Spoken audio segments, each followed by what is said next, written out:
Bom, seguindo aqui, então como eu disse, né, a gente chama aqui de estações de trabalho, né, que estão a luz síncroton, ela é gerada no centro, né, do acelerador de elétrons e cada linha aqui de escapezinho de luz síncroton é considerado uma área de trabalho.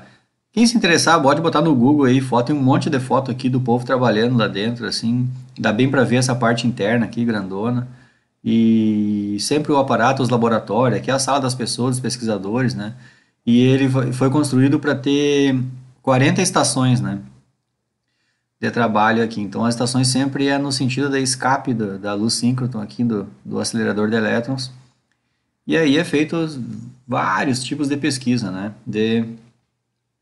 Utilizando essa luz aí. Aqui lá no Sirius, essa foto aqui é uma foto da luz síncroton.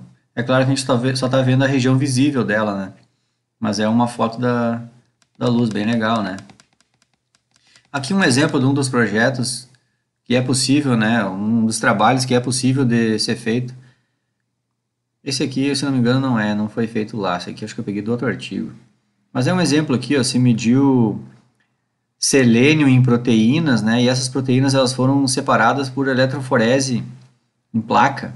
Então tem toda uma separação por eletroforese aqui das proteínas e depois se irradiou raio-x com luz síncroton exatamente nas manchas onde se imaginava que tivesse mais ou menos selênio. Nem lembro mais do artigo. Mas é mais ou menos isso. Não me lembro como é que era, mas tem algumas manchas lá que eles imaginam que tenha mais. Não me lembro como é que é. Mas vejam a especificidade da técnica. A gente consegue fazer uma técnica de separação, que é uma eletroforese aqui, né, em placa, e depois se irradiou o raio-x exatamente naquelas manchas que a gente quer medir a presença ou não e também determinar a quantidade de selênio que tem naquelas manchas ali. Que cada mancha aqui é uma determinada proteína, né? Bom, também ainda não expliquei. Se bem que a técnica de eletroforese nem faz parte da minha disciplina aqui. Eu não incluí ela, né? A gente foi até as cromatografias. Tem uma coisa muito parecida com isso aqui. Parecida, mas não é igual. Mas bem parecida. Isso eu vou explicar mais adiante. Essa é a última coisa que eu vou explicar. Que é as cromatografias, né? E é só um exemplo, então, pessoal, porque eu puxei esse exemplo aqui, não quero explicar, não quero entrar em detalhe nesse exemplo. O que eu quero mostrar é que aqui é mais um trabalho feito e que se usou, olha aqui, ó, SR X-Ray. Então, o SR vocês já sabem da sigla, né? Que é alguém que fez a mesma fluorescência de raio-x, mas a fonte de raio-x dela era luz síncroton, né? Deixa eu ir adiante aqui. Aqui, vamos lá. Bom, agora eu já encerrei a parte teórica, digamos assim, né? Eu só coloquei no material vários exemplos aqui. Eu acho que eu vou diminuir a tela para aparecer tudo. Diminuir um pouco a tela aqui. Para aparecer todo o exemplo. Então eu peguei vários exemplos aqui, eu vou passar bem rápido isso aqui. A gente tem aqui uma análise qualitativa e semi-quantitativa, né? Usando o método do parâmetro fundamental, né? É aquele que eu disse para vocês que a gente não precisa construir curvas de calibração, a gente só faz aquela calibração do aparelho e por ali ele consegue determinar a presença dos elementos e a concentração deles. Pessoal, essa parte aqui, análise qualitativa, é só dizer se tem determinado elemento na amostra ou não, né? Isso aqui funciona que é uma beleza nesse aparelho. Não tem erro, é barbada. Tu quer fazer uma análise elementar, quais são os principais elementos químicos que tem aquele material ali, só qualitativamente, é bem tranquilo, né? Barbado. O quantitativo que já é mais complicado. Vejam que aqui até a palavra semi-quantitativa é até melhor de se usar, né? Porque ela não é perfeitamente, a exatidão dela não é tão boa, né? Então, o mais correto seria usar esse termo mesmo, né? Semi-quantitativo, já que se usou esse método aqui do método dos parâmetros fundamentais, certo? E aqui no caso, esse exemplo aqui, ó, esse método aqui, ele já é estudado dos parâmetros fundamentais desde a dispersão de onda, né? Que é o método de fluorescência por dispersão mais antigo que tem é o dispersão de onda. É bem mais recente o dispersão de energia, certo? Bom, aqui então tem um exemplo, vamos lá para outro exemplo aqui. Aqui tem um exemplo de uma amostra, né? Uma análise onde envolve um preparo da amostra, só para chamar atenção aqui, né? A gente tem uma amostra aqui, que é esse melaço aqui, o misto, o caldo, fez uma acidificação, todo o procedimento experimental, fez uma filtração em aquelas membraninhas que a gente tem em laboratório, né? Que faz filtração a vácuo aqui, né? Uma membraninha de porosidade 0,45 micrômetros, né? E depois lá a membraninha que vai para o aparelho para ser feita a análise. Então eu estou colocando isso aqui até para mostrar umas possibilidades de uso, assim, né? Como é que vai a amostra para o aparelho, né? Não quer dizer que a amostra é líquida que tem que colocar direto. Dá para fazer um procedimentozinho. Por exemplo, nesse caso aqui, talvez eu não sei, não tenho certeza, mas talvez no pré-concentrar a amostra acabou se pré-concentrando, mas também talvez abra a possibilidade de fazer análise a vácuo também, né? Então, estou colocando algumas possibilidades aqui. Aqui um exemplo de uma análise que foi feita em água de rio, né, no rio Piracicaba, e a análise foi feita por luz Sirius, né, luz síncroton, aliás, Sirius é o nome dele, luz síncroton, né. Aqui está um exemplo aqui, todos os metais que se encontrou lá e tudo mais, então não vou entrar em detalhe nisso também aqui. Aqui mais um exemplo de uma amostra, né, amostras de fígado, né, então foi feito todo um preparo da amostra, a gente chama de digestão, quer dizer preparar a amostra, né. Então se preparou a amostra para medir o analito, um preparo via úmido, né, e um preparo seco, né, dois jeitos de preparar a amostra, e depois a amostra foi ali, aqui estão todos os procedimentos usados, né, e vejam que a amostra virou um líquidozinho, e bem pouquinho desse líquido é colocado num quartzo, e depois espera-se evaporar, e aí fica só bem pouquinho a amostra, né? Então aqui isso aqui é uma técnica, não lembro se eu anotei, aqui até anotei antes, ó. É uma técnica por reflexão total, lembrem? Que é quando a gente precisa colocar bem pouquinho a amostra, né? E o detector vai grudado quase na amostra ali, né? Então aqui é um exemplo dessa análise. Deixa eu ver, vamos lá. Aqui isso aqui são os gráficos daquela que eu passei ali, que tinha a abertura da amostra via úmida e via seca, né? Preparo da amostra. Estou me perdendo aqui.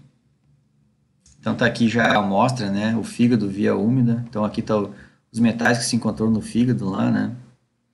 Só para vocês verem aí exemplos. E aqui eu catei uns exemplos que já nem me lembro onde é que eu peguei isso aqui, mas vem do próprio aparelho lá. Só que eu não me lembro se eu achei isso em outro lugar. Não me lembro. Mas são exemplos assim, que feito naquele próprio aparelhinho lá que tem lá no campus, né? Que é um EDX, esse aqui, o 720. E aqui tem isso aqui, são um exemplo que se mediu usando métodos parâmetros fundamentais. Mediu esse monte de elemento aqui. Vou passar bem rápido isso aqui, pessoal. Aqui um exemplo de medir, deixa eu ver o que era isso aqui. Em pastilhas de vidro aqui. Se mediu cádmio. E aqui depois, ó, foi feito aqui, ó, vejam o que é a análise, pessoal. A gente vai lá, mede a amostra e a gente vai ter a intensidade do sinal lá, por exemplo, do cádmio, né?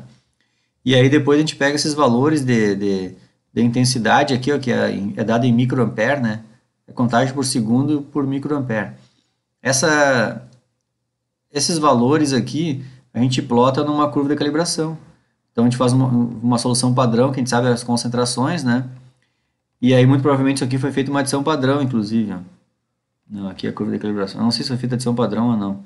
Mas eu acho que sim, porque tem no ponto zero tem um sinal lá. Eu acho que foi feita uma adição padrão. Aqui tem essa linha azul, deve ser esse pontinho vermelho aqui. Se botou uma quantidade de padrão era esse ponto, uma quantidade a mais aqui e uma quantidade a mais é aqui. Isso aqui é uma adição padrão, tá? É que isso aqui eu acho que é o gráfico do aparelho, ó. Já é por essas coisas que eu já não gosto também, porque se eu não me engano, acho que eles chamam... Lá no aparelho eu me lembro que tem gráfico de adição padrão, isso eu me lembro. Mas eu não me lembro o nome do gráfico no final. É que a parte ruim, pra gente que depois quer publicar o resultado, sabe? Essas coisas assim, às vezes o software do aparelho, às vezes é ruim, né? Porque não tá bem como a gente quer, né? A gente não tem liberdade de mexer muito ali. Mas para a indústria, para quem quer trabalhar, meter a mão na massa, usa o software do aparelho, pega o resultado e deu. Não tem problema, né?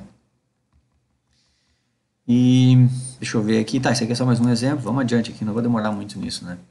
Aqui outro exemplozinho de método dos parâmetros fundamentais, que o aparelho chama de FP Method, né? Deixa eu ir mais aqui. Aqui tem um que é medir elementos, né? Quantidade bem baixa em água, e aí ele faz um filmezinho da amostra, que só mostra que ele pipeta uma quantidadezinha, deixa ficar só um resíduozinho, e aí depois pode fazer a análise, usando o vácuo. Ali tá os resultados da análise. Vamos lá, vamos adiante. Aqui medindo alguns metais, né? Cádmio, mercúrio e chumbo em sangue. Então aqui ele mostra qual o experimento que foi feito, né? Ele tem uns copinhos assim, onde é colocado a amostra. Ele colocou a amostra líquida e mediu na amostra líquida e depois comparou com pingar só 100 microlitros da amostra num papel filtro, depois deixar por 5 minutos durante 80 graus aqui, vai ficar seca a amostra e muito provavelmente ele deve ter medido aqui usando vácuo, né? Não me lembro se ele comparou os dois resultados, eu não me lembro, tá? Mas eu tenho isso aqui até para mim também, para mim aprender diferentes possibilidades, digamos assim, né? Depois até já inventei outras aí já, mas inicialmente me ajudou bastante. Isso aqui já é umas possibilidades que eu tenho na cabeça já. Deixa eu ver aqui, análise de novo, outros elementos no sangue aqui também, outros exemplos. E acabou aqui, né? Deixa eu mostrar para vocês aqui uma que eu fiz. É uma pena que eu tenho uma foto, mas está lá no meu computador, lá no campus também. Não está comigo aqui. Mas ainda bem que eu tenho um backupzinho e eu tenho o arquivo dos resultados. Isso aqui eu tenho uma foto de como é que é a amostra, né? Na real, a gente está medindo sódio em azeitona, né? Em conserva. Aqui está a marca da azeitona. Podia tirar a marca ali, né? Mas acho que aqui ficou dentro dos padrões lá, então não tem problema. Então não tem estresse aqui. Mas aqui assim, ó, o que é o experimento? Vou explicar para vocês passo a passo aqui, ó. Nessa coluna aqui, a gente pegou a amostra. A amostra simplesmente é a azeitona em conserva e ela foi triturada naqueles trituradorzinho. É uma espécie de multiplicador, só que é industrialzinho, é de laboratório, né? Ele é pequenininho assim e o copinho pequeno também, tudo pequenininho. Então a gente triturou assim, é como se fosse triturar no liquidificador. E aquilo virou uma pasta. E a gente triturava uma quantidade próximo de 5 gramas de azeitona. E aí depois, pouco a mais, né? E depois transferia uma massa muito próxima de 5 gramas. Então isso aqui é a quantidade de amostra. 5 gramas de pasta de azeitona. Na primeira medida, não foi... Isso aqui é uma técnica de adição padrão, tá? Só que na primeira medida, simplesmente a gente colocou essa massa aqui, ó, de azeitona, isso aqui é a primeira medida, e não adicionou padrão na azeitona. Então, ó, a adição de padrão 0, e a massa de amostra era essa, e então o volume total da amostra é esse aqui, o mesmo peso da massa, né? Não foi feita a adição padrão. E aqui a gente tem digamos assim, a diluição do padrão adicionado, entenderam? Considerando a diluição, que é o eixo X, né? Isso aqui é um método de adição padrão, que a gente já estudou aqui, ó. As primeiras coisas que a gente estudou na disciplina. Como aqui não foi adicionado padrão nenhum, então aqui a concentração, já corrigindo a concentração do padrão, a concentração do padrão é 0, que é o nosso primeiro ponto. E aqui eu medi no aparelho. Uma pena que eu não tenho os gráficos aqui, né? Se eu estivesse preparando essa aula lá, eu já teria os gráficos lá.